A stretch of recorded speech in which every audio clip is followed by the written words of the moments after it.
बता दें दर्शकों की 9/11 और लादेन की हिस्ट्री क्या जरा बिग वॉल ग्राफिक्स जरिए आपको समझा देते हैं हम। तो आपको बता दें बिग वॉल ग्राफिक्स आपकी टीवी स्क्रीन पर आने वाले हैं और उनके जरिए आपको समझाने वाले हैं कि क्या कुछ इनकी हिस्ट्री है। तो देखिए 11 सितंबर 2001 को अमेरिका पर आतंकवादी हमला हुआ था। तो ये ऐसा हमला था जो कोई भुलाए नहीं भूल सकता। ओसामा बिन लादेन की अगुवाई में अल-कायदा ने हमला किया था। यह बात पूरी दुनिया ने देखी समझी जानी। आतंकी हमले में 3000 से ज्यादा अमेरिकी नागरिक मारे गए थे। यह आंकड़ा बहुत बड़ा, 3000। हमले की पूरी साजिश अफगानिस्तान की धरती पर रची गई थी। इसके अलावा आतंकी हमले में अमेरिका का वर्ल्ड ट्रेड सेंटर जो था वो मलबे में बदल गया था। आतंकी हमले का बदला लेने के लिए अमेरिका ने अफगानिस्तान पर हमला किया और 2 मई 2011 को अमेरिका ने लादेन को पाकिस्तान में घुसकर मार गिराया। तो बिग वॉल ग्राफिक्स जरिए तमाम जानकारी जो हम आपको दे रहे हैं। लादेन पर तालिबानी प्रवक्ता जबीउल्लाह की तरफ से यह बड़ा बयान सामने आया है। जबीउल्लाह मुजाहिद का यह बयान है कि 9/11 हमले में लादेन का तो हाथ ही नहीं था। लादेन के होने कोई सबूत नहीं मिले। देखिए 9/11 हमले में ओसामा बिन का कोई हाथ नहीं था। हमले में लादेन के शामिल होने का कोई सबूत नहीं मिला है। युद्ध के 20 साल बाद भी ओसामा के खिलाफ कोई सबूत नहीं है। अमेरिका ने युद्ध छेड़ने के लिए लादेन को बहाना बनाया।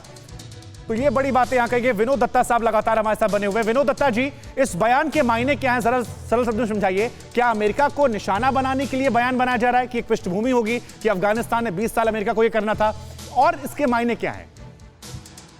शुभांकर, देखिए तालिबान का मेन मकसद यही है कि वो अमेरिकन जो प्रेजेंस है वो अफगानिस्तान में नहीं चाहता, और ख़ासकर उसने जो 31 अगस्त की जो डेडलाइन दी है वो ये चाहता है कि अमेरिकन ट्रुप्स वहाँ से चले जाएं, बिकॉज उन्हें मालूम है कि जिस तरह का विश्व का प्रेशर बनता जा रहा है, नेटो फोर्सेस या यूनाइटेड नेशंस की पीस कीपिंग फोर्सेस कभी भी वहाँ लैंड कर सकती हैं। तो अमेरिका बिल्कुल नहीं चाहेगा कि वो अपनी जो प्रेजेंस है वो एयरफील्ड्स पे, खासकर बगराम या इस तरह के काबुल के जो एयरफील्ड्स हैं, इंपॉर्टेंट और स्ट्रेटेजिक एयरफील्ड्स हैं, वहाँ वो अपनी प्रेजेंस वो करे। अमेरिका पे खुद भी इंटरनली बहुत प्रेशर है और ये अमेरिका के लिए एक बहुत बड़ी भारी शिकस्त है।